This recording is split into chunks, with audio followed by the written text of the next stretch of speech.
This call is now being recorded. Okay, once again, good afternoon, everyone.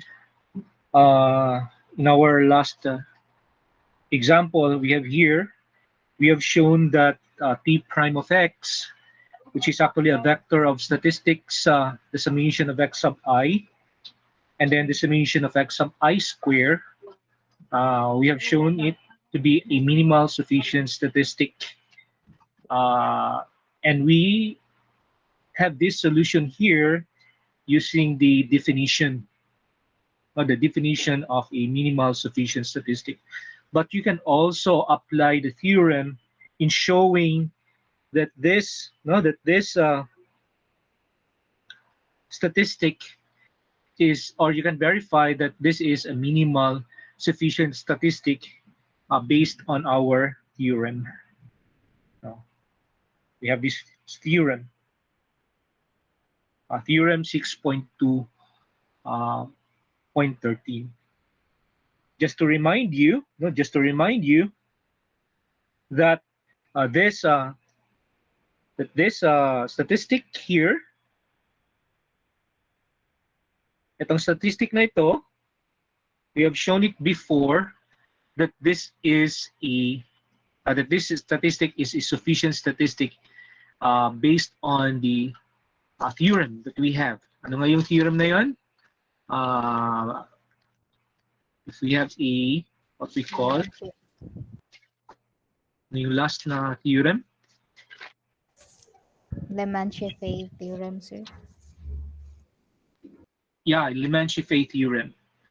Okay, so in other words, if we expressed our ratio, no, the ratio of PDFs using those PDFs, then we can show that this statistic still a minimal sufficient statistic using our theorem, our latest theorem, theorem what we call theorem 6.2.13. Now we have that ratio of PDFs. It is a constant. Is a constant as a function of the parameter if and only if this realized value t of x is equal to the realized value t of y. Later, I'm going to give you another example for that. So let me proceed now to this subsection, what we call the ancillary, no, ancillary statistics. So in the preceding sections, we considered sufficient statistics. Such statistics, in a sense, contain all the information about our parameter theta that is available in the sample. That's why you call it a sufficient statistic. Okay. So in this section, we're going to introduce a different statistic, one that has a complementary purpose. So we have this statistic denoted by S of the random sample, whose distribution does not depend on the parameter theta, will be called an ancillary statistic. Okay? So alone, an ancillary statistic contains no information about our parameter theta. An ancillary statistic is an observation on a random variable whose distribution is fixed and known, unrelated to the parameter theta. So paradoxically, an ancillary statistic, when used in conjunction with other statistics, sometimes does contain valuable information for inferences about our parameter theta. Okay, we're going to illustrate this remarks or remark. Consider example. We have the uniform ancillary statistic. Excuse me for a while.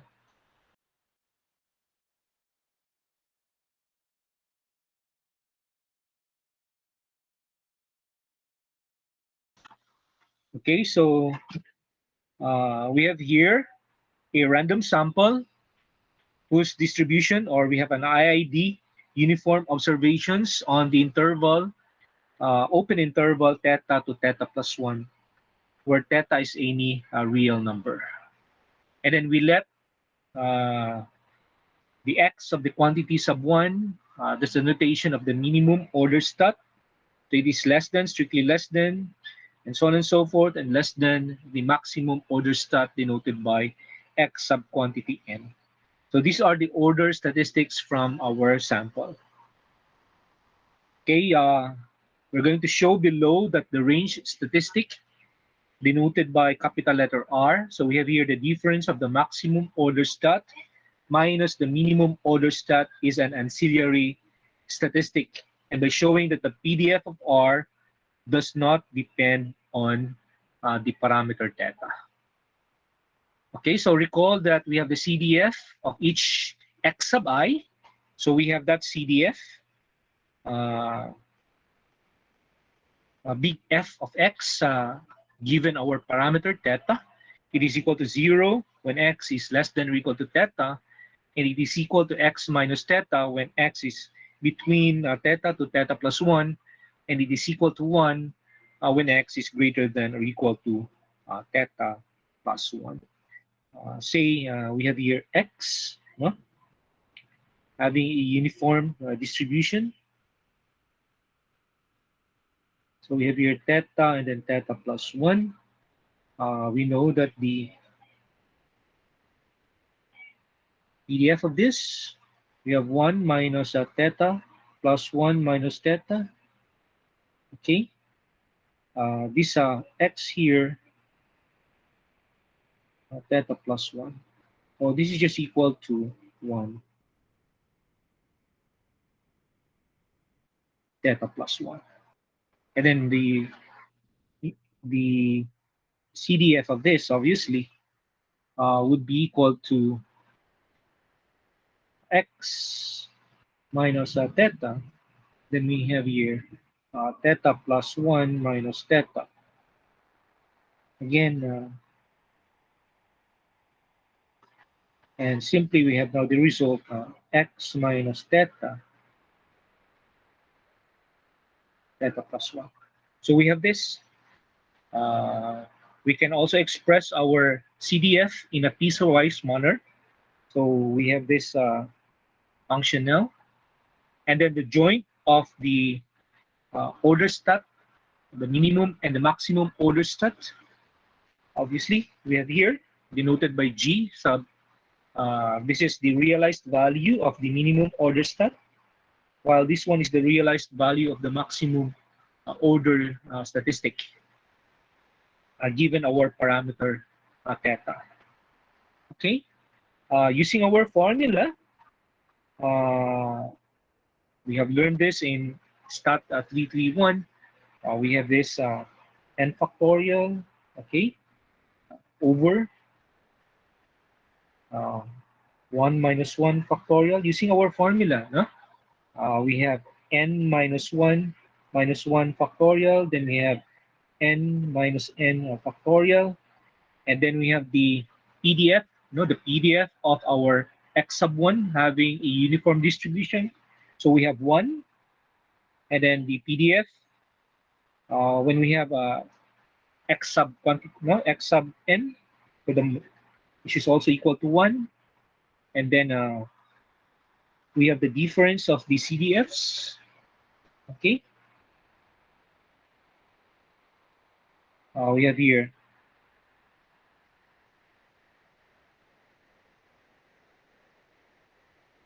minus theta raised to 0. You can verify this, no, using our formula.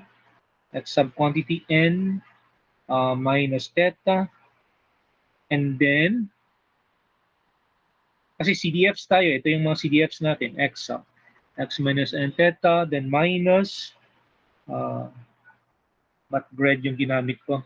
Pwede ko na lang i-erase to, part na to. Okay, so we have x sub quantity n minus theta, 1 pala to dito na part, minus theta, and this is raised to n minus 1 minus 1, so n minus 2, and then lastly we have 1 minus x sub n minus theta, but this is raised to 0. Okay, this is for the value of the realized value of the minimum order stat greater than theta, but this is less than the realized value of the order stat x sub n, and this is less than theta plus 1. And then 0 otherwise. Okay, using our formula for the PDF, the joint PDF of this order statistic. And then simplifying, then we have this result now. Okay, ito yung result natin. So making the transformation R for our range, and then M for our mid-range, which has an inverse transformation. We have the minimum order stat equal to this fractional expression, and then the maximum order stat, we have this expression. Okay, and then we can solve for the Jacobian of this, which is actually the determinant, no, the determinant of the partial derivatives. We can verify that indeed it is equal to 1. So we see now that the joint of the range and the mid-range expresses this. Okay, this would be equal to, no? Pwede naman natin yan. We have g of x sub 1, and then akan lang pala, diretso na lang tayo. So we have g of, so what do we have? Yung x sub 1 natin, pwede naman, no?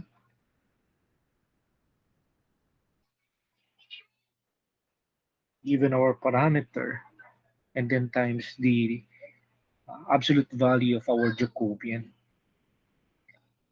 Okay, so replacing our x sub 1, no, of this realized value by this expression here. In other words, so we have x sub quantity 1 here, we have 2m minus r over 2, and then x sub quantity n, the realized value, we have 2m plus r over 2. And then we arrive at this joint PDF of R and N. I think we have an example similar to this, a problem in STAT 331, in which the range of R from, no, the range of R supposedly is from theta to theta plus 1, or we can express that from R greater than 0 but less than 1. And then the mid-range value would be greater than theta plus r over 2, but less than theta plus 1 minus r over 2, and then 0 otherwise. So this is now the joint PDF of R and M, the range and the mid-range. So to be able to determine the distribution of our range, so we're going to determine the marginal, no? The marginal distribution. So we have here denoted by H of R, given our parameter theta. So we have now this integral. Okay, your joint PDF, no, the joint PDF of R and M dm, evaluated with respect to m. So the limits of our integration would be from theta plus r over 2 to theta plus 1 minus r over 2. And then if you're going to evaluate this, no, we're going to evaluate this since our integrand, no, integrand is independent of m. So we can simply have n minus 1, then r n minus 2, and then we have here m. And our m will be evaluated from theta plus r over 2 to theta plus 1 minus r over 2. And then, obviously, if you're going to evaluate this, then we have this result for our PDF, no, for our range R. Okay, the PDF, you can see now PDF, it does not contain any parameter theta. So this is a function, no, that does not depend on our parameter theta. Okay, so the PDF of R has a beta PDF, considering alpha here as n minus 1 and then beta to be equal to 2. Since if we have an X having a beta distribution with these two parameters alpha beta, okay, the PDF for this, we have 1 over b of alpha beta, and then we have x to the 1 alpha minus 1, and then we have 1 minus x to the beta minus 1. Okay? So itong beta dito, itong expression natin dito, this is 1 minus r. So we have now beta is 2 minus 1. And then r simply equal to, no? N minus 1 minus 2 would be expressed as n minus 1 minus 1. Okay, so this would be our alpha. Yeah, alpha is n minus 1. Kung alpha is n minus 1, and then beta is equal to 2. Okay, so the distribution of R does not depend on our parameter theta. And using our definition, R is ancillary. It's an ancillary statistic. Okay. Let's have another example. Example 6.2.13, we have a location family ancillary statistic. So we let x sub 1 up to x sub n be IID observations from a location parameter family. So in other words, we have a random sample and the distribution belongs to a location parameter family. So if it belongs to a location parameter family, then the CDF, we have this form, big F of x minus theta, where theta is any real number. So we will show in this example that the range, which is actually the difference of the maximum order stat minus the and the minimum order stat, is an ancillary statistic. And we're going to use theorem 3.5.6. So I have here theorem 3.5.6. This is actually for the location scale parameter family. Okay, so we let f of x, f be the any PDF, okay, and let mu be any real number, and let sigma, palakin ko lang muna, let sigma here be any positive real number. Then x is a random variable with PDF. Okay, ito yung form ng PDF ng ating random variable x. So we have 1 over sigma, and then f of x minus mu over sigma, if and only if there exists a random variable z with a PDF f of z. Okay?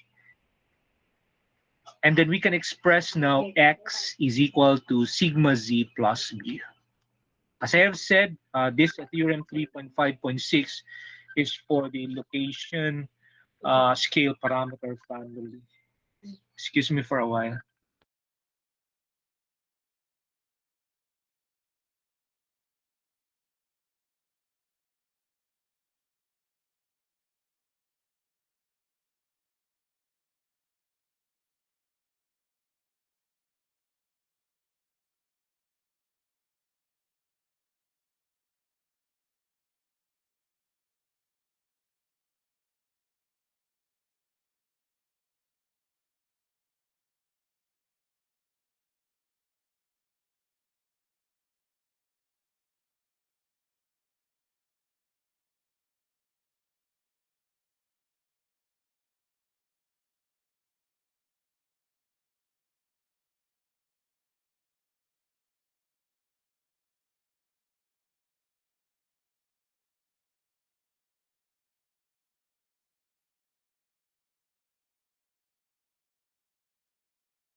Okay, so based on theorem 3.5.6, if we have a location parameter family, it means that our sigma here in theorem 3.5.6 is equal to 1. So we are left, if sigma is equal to 1 here, ito 1, so 1 din ito. So we are left with a PDF f of x minus mu. That is why we have a location parameter family. And so, x can be expressed as z plus mu kasi 1 ito. Z plus mu na lang siya. Okay? If it belongs to a location scale family, then our mu will be equal to 0. So kaya ang maiwan dito, in this case, it belongs to a scale family. Ito, magiging 1 over sigma, then f of x over sigma lang siya din. And then we can express x now simply, we let mu to be equal to 0, so we have sigma z. Etong kanina, kung sa location family, location parameter family, then we have x here to be simply z plus mu. Okay? Because sigma is equal to 1. Z plus mu. So for this example, 6.2.18, we consider a location parameter family. Okay? So we have an IID random sample, and then we're going to show that our range is an ancillary statistic. In other words, we're going to check whether the distribution of R here does not depend on our parameter. Okay? Guys, makadungog mo sa mga bata magsaba. Okay ra, sir. Okay na, sir. Sige kong badlong. Sige lang. Okay. So we have here, we work with Z sub 1 and then Z sub n IID observations. This is based on theorem 5.3.5.6. We have here the CDF of that, corresponding to theta is equal to 0. So in this case, we can now express, as I have said, x sub 1 as z sub 1 plus theta. Because yung kanina sabi ko, we left a sigma in our PDF here to be equal to 1. And then x sub n to be z sub n plus theta. So if we're going to determine the CDF of our range statistic, this is the notation for that, big F sub r, and then r given our parameter theta. And the first equality here, this is for, by definition of the CDF. Okay? And then the second equality here, we just substitute what is R. R is the difference between the maximum order stat.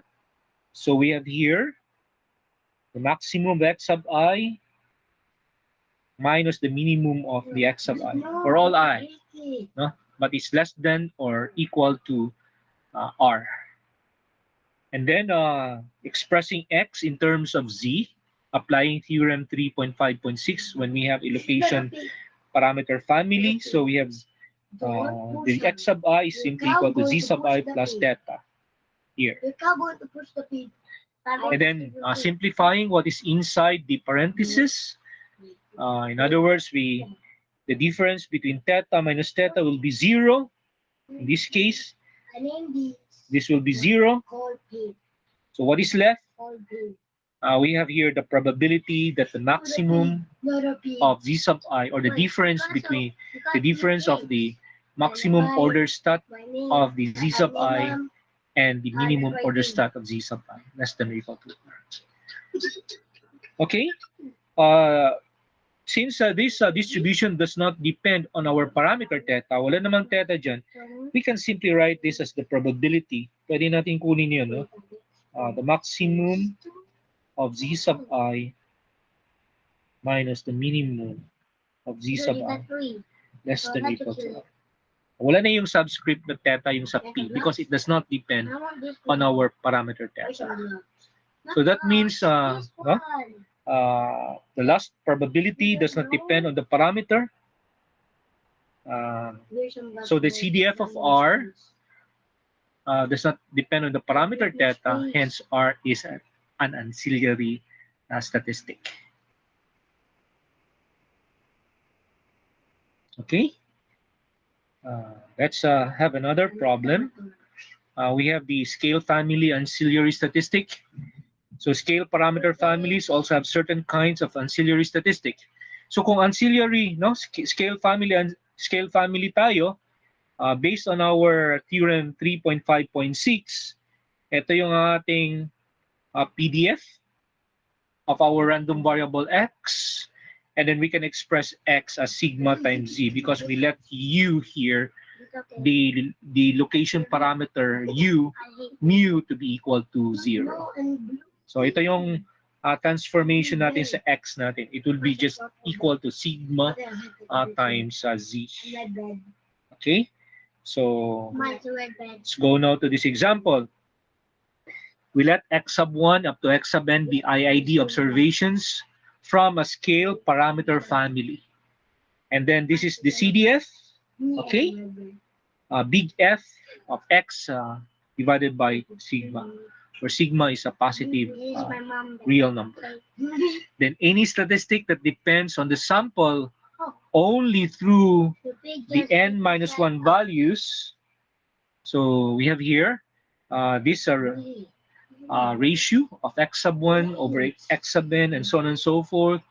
X sub n minus 1 over x sub n will be a ancillary statistic. Okay? Yan ang sabi dyan, no? So for example, we have this fractional expression x sub 1 plus and so on and so forth plus x sub n divided by x sub n. So we could express this as in our numerator we have n terms. So we can express this as sum of fractions having the same denominator, x sub n. So in the last term, x sub n over x sub n. So we have the result equal to 1.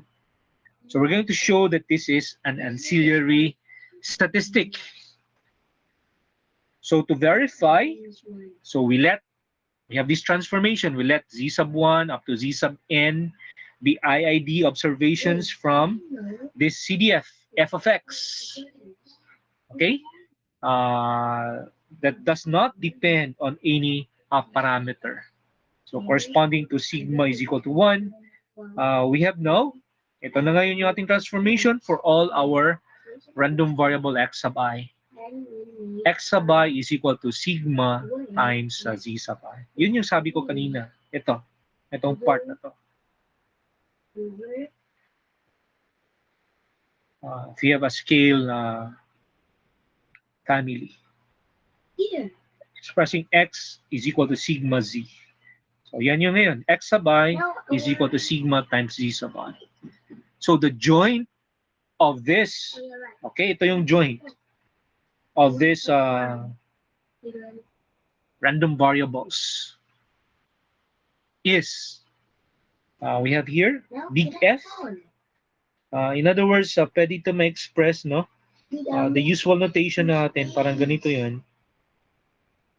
X sub 1 over x sub n, and so on and so forth. Pwede naman natin yan. X sub n minus 1 over x sub n. And then we have here the realized value y1 up to y sub n minus 1 given our sigma. Okay, parang ganun yan. Hindi na natin nilagyan yung subscript ng ating random variables. Okay, so pero napakita naman dito the first equality using the definition. Okay, so we have this. Ito yun, no? Itong part na to, ito. Less than or equal to y sub 1. And so on and so forth. Less than.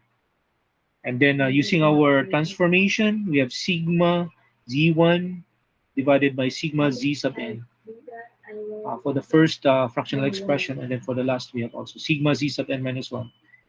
So sigma will cancel out here. Yan. Waterfalls.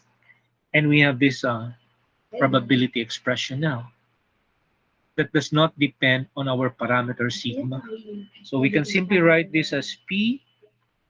It does not depend, no? Y1, so on and so forth. Sub n minus 1 over. Okay. Please, you have to make this continue. Yeah. Okay? You have to make that. So the loss probability does not depend on sigma because the distribution of Z1 and Z sub n does not depend on sigma because of our assumption from here. No? And then, so the distribution, ito lang yung distribution, the distribution of x sub 1 over x sub n, and so on and so forth up to x sub n minus 1 over x sub n is independent of the parameter sigma. And hence, it is an ancillary Supposed to be down here. statistic. Yeah, but do them. Okay? Dude. So we have a particular example here. Yeah. If we let x sub 1 and x sub 2 be IID, coming from a normal distribution with mean 0 and variance sigma square. Observations. Okay? So in other words, we have the distribution of x sub 1 and x sub 2 belongs to a scale family, no? For a scale family. Where mu is equal to 0. So from the above results, then we can see that this fractional expression x sub 1 divided by x sub n has a distribution that is the same for every value of sigma, because it does not depend, no, the distribution does not depend on sigma. So x sub 1 over x sub 2 is an ancillary statistic. That's how you can make. Okay, since it's already time, nagsimula tayo ng pasta 2 na tayo nagsimula. Look. See? Bawi na No lang hole. ako next meeting Again, look. for the next No hole. See? topic for sufficient, ancillary, and complete But mine is statistic. no hole too. Let me see. Okay, so Let me to wrap see it up, if the- no, to wrap it up, I've discussed only the ancillary statistic. So an ancillary statistic is a statistic whose distribution does not depend on the parameter Wait. theta. Wow. Nice one because you cheated. Because We have not seen, no, we have not seen yet that even though this statistic does not depend on the parameter theta, somehow, if this statistic is being used in conjunction with other statistics, this ancillary statistic may or sometimes may give us information for inferences for our parameter theta. And I'm going to give you an example, an illustration of that remark next meeting. In this subsection, we have the sufficient, ancillary, and another one, we have the complete statistics. So, yung example natin, we have the definition, and then we have 3 examples showing that a particular statistic is an ancillary statistic based on our definition. Okay, so that's all for this afternoon. Any questions or any clarifications before we go? Look. Without there. Without something there. None so far? Okay. None, sir. I'm not burning my Okay, so I'm going to stop now the recording. phone. By the way, You can